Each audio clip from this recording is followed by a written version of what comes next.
Yo guys, Lone Guitar here. Before we get into this video, this is your spoiler warning. I'm going to be talking about all the bosses that are in the ReMind DLC, so if you don't want to be spoiled on anything, now is your time to leave. Okay, let's go. I will be ranking these bosses based on my experience fighting them on standard difficulty level 99. Now this is the first impressions of these fights, so before all of the pro Kingdom Hearts players really dive into the mechanics of all these fights, this ranking will reflect more of the general impressions of the mechanics as a whole for newcomers who are trying to just brute force through the fight versus actually having to learn them. We will be tackling these bosses in the order that I fought them, which is going to be from the highest number to the lowest number, starting with young Xehanort. I'm giving him a D rank because I believe that his mechanics are not really to make the fight better, but are just kind of bullshit. The time mechanics that are reminiscent of his fight in Dream Drop Distance are back, and they are required at the end of the fight to actually beat him, which is really annoying when you're going up against super bosses. I hate these kind of mechanics because they do not reward the player for playing the fight and actually knowing it, because it's just like, oh, well, you have to do this now, screw you. And for that, I'm going to drop him down to a below average for our first boss. Next up is Venetus, and I would also put him at D rank, but I'd put him slightly higher than young Xehanort. His teleporting mechanic from Birth by Sleep is back, so that means he can break out of pretty much every combo that you have, just kind of randomly at sometimes, and you can't really get a good amount of damage in. The thing that makes him a little bit higher is that his teleporting is not as annoying as the time mechanics in my opinion, although his devastation move is equally as bad as young Xehanort's time mechanics, in which he is given basically a huge bunch of invincibility frames where you're just sitting there dodging, like his Venetus Remnant fight in Birth by Sleep Final Mix, where he attacks you with a bunch of shadow clones while he's protected. This time though, there are even more clones and even more attacks that are being thrown at you simultaneously that you have to completely dodge, as you cannot block all of them. Overall, better than the time mechanics in young Xehanort's fight, but equally annoying to deal with.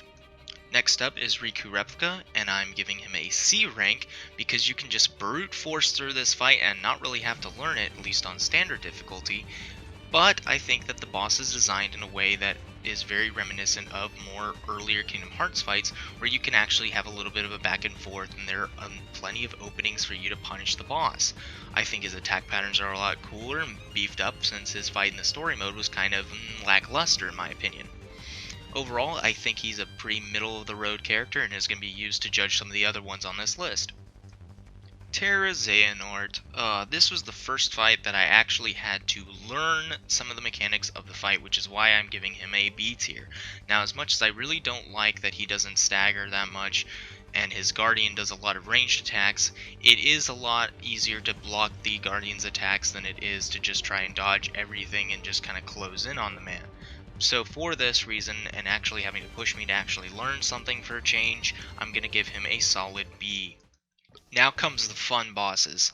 I'm going to put Saïx as a B tier as well, but definitely above Terra Xehanort, but just shy of an A rank because I was able to brute force right through him my first try. I love the Berserk mechanic. I'm glad it's back from Kingdom Hearts 2, and it's a lot more flashier. There's a lot more variation to his moveset, and you actually get to punish him when his Berserk gauge runs out with a proper stun mechanic, which none of the other bosses really have. Plus, the music is a god tier remix. I am a sucker for heavy metal instrumental pieces being added, and my god is that theme for that fight amazing. Coming in at our first 8 rank spot is a fan favorite, Marluxia. Now his fight is greatly improved from his appearance in Kingdom Hearts 3's main story, and it does take some cues from Kingdom Hearts 2 Final Mix's fight, as well as some of his form changes in Kingdom Hearts 3 Chain of Memories. I really love the design aspects they added into the fight to make it a lot more unique aesthetically. The music is a remix of Lore of the Castle, which is always a good choice, and they brought back the counter mechanic from Kingdom Hearts 2 Final Mix, but added a little bit of twist on the end of it, which is going to make level 1 critical runs of this fight really fun to watch. I can't wait. Solid A tier. Larxena's Best Girl. Of course she gets an S tier. But in all seriousness, the reason I'm actually putting her as S tier is because her fight has the most character out of all the organization battles. We actually have some dialogue that actually is kind of quippy and back and forth, and I really like how it seems like she's kind of really annoyed the entire time, and she kind of brings that into her fighting style and trying to get it over as quickly as possible, and that kind of fast and reckless attitude translates into the fight really well, as she leaves herself open for a lot of punishment if you are able to capitalize and be aggressive enough to match her speed, which that kind of interplay between the characterization and the fight is what really brings up fights in my opinion, and that's why she's a solid S tier. Hot on the high heels of our last S tier is another S tier, Lux Sword, or if you're Zigbar, Lux Sword for some weird reason. I don't like the name for that.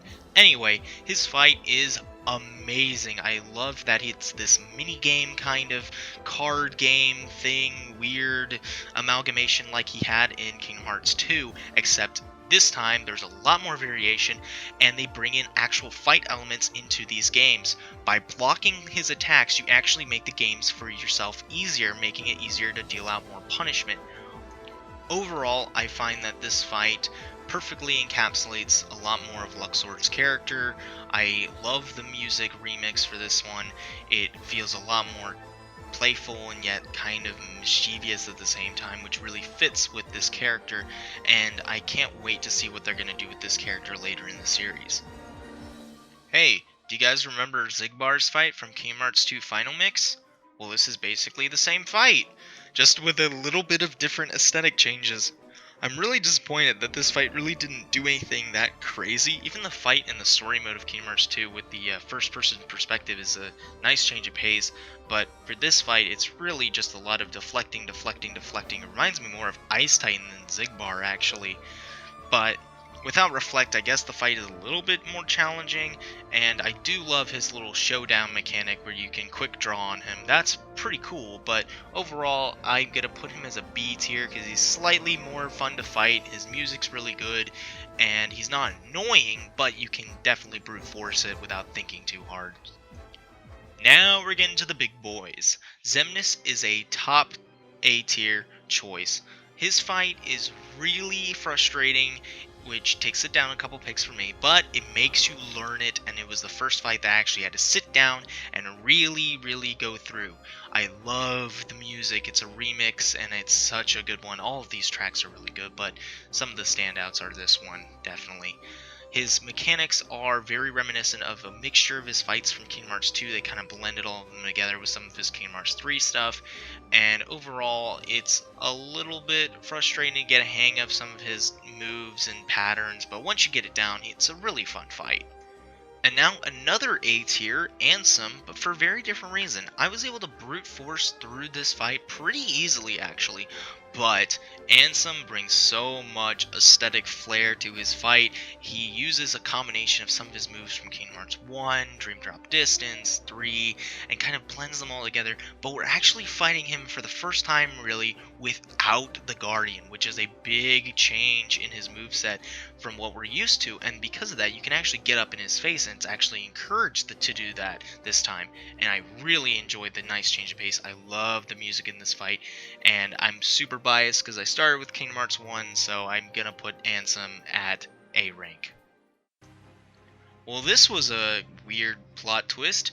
I didn't really know how they were gonna do Sheon's fight. I thought that they would just kind of do a rehash of Roxas's fight and call it a day, but oh my god, what they produced is just the god level tier of the A tiers here. I mean, the music alone is just fantastic. The arena's aesthetics are beautiful. I love that she uses some for moves and combos that you actually see in Kingdom Hearts 3 and some of the other games that are easy to block, but also kind of hard to when she telegraphs them. It's kind of challenging. Her little teleport mechanic makes it really harder for you to counter attack and punish her, which makes the fight a little bit more balanced in my opinion. But what drops her from an S rank is her stupid max HP reduction mechanic, which I just hate that stupid mechanic because it screws with your stupid once more withstand combo abilities and makes the fight just kind of more infuriatingly annoying because you don't have no real indication of which attacks do that unless you learn it. And it kind of, for me, just kind of takes the fun out of it. If they had kept it with a more hands-on, kind of no gimmicks, and it would be closer to a Roxas fight, and I feel like it would be an S tier, they just take out that one mechanic. But other than that, the rest of the fight is just amazing. One of the best fights in the series. Oh, this next entry hurts me. Master Xehanort's fight is a solid D tier. But you know what? Now that I think about it, the mechanics of Master Xehanort's fight are a lot more disappointing and less infuriating than Venetus and Young Xehanort. So you know what? I'm going to drop them down to F tier for this. Young Xehanort in Venetus, you know what? You guys, your mechanics are awful. I hate you. But we'll give Master Xehanort D tier all by himself because, man, was this a missed opportunity. They decided to give him some new moves. They decided to give him some cool stuff, some over-the-top meteor kind of devastation moves and stuff. But I freaking hate all of the decisions they decided to make when making him, like, basically impossible to stun. You can do no damage to him like half the freaking time. There are only like 2 moves that you can actually punish him on. Everything else he has freaking teleports away and you're not even in range. You can't use anything on him, so you're just sitting there and dodging, and then getting hit and having to heal, and you're just like, why can't I do anything? And it's so infuriating. It makes you learn the fight, I'll give him that, but the thing is, it doesn't feel like it is a fair fight because he basically has invincibility most of the fight, it feels like, and that's what drops it down for me. It's not a one-on-one mono-e-mono fair fight.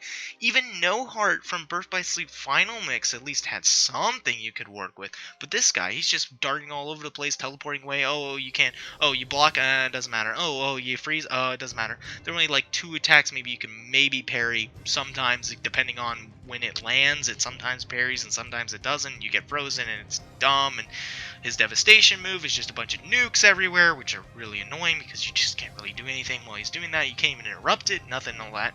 Lasers everywhere, just, it's a mess of a fight. It's a mess, and it's such a disappointment that the last organization fight is such an underwhelming one, but I'm gonna have to say it's a D tier. That's it. And finally, what everybody's been expecting, Yozora, the secret boss. Oh my god.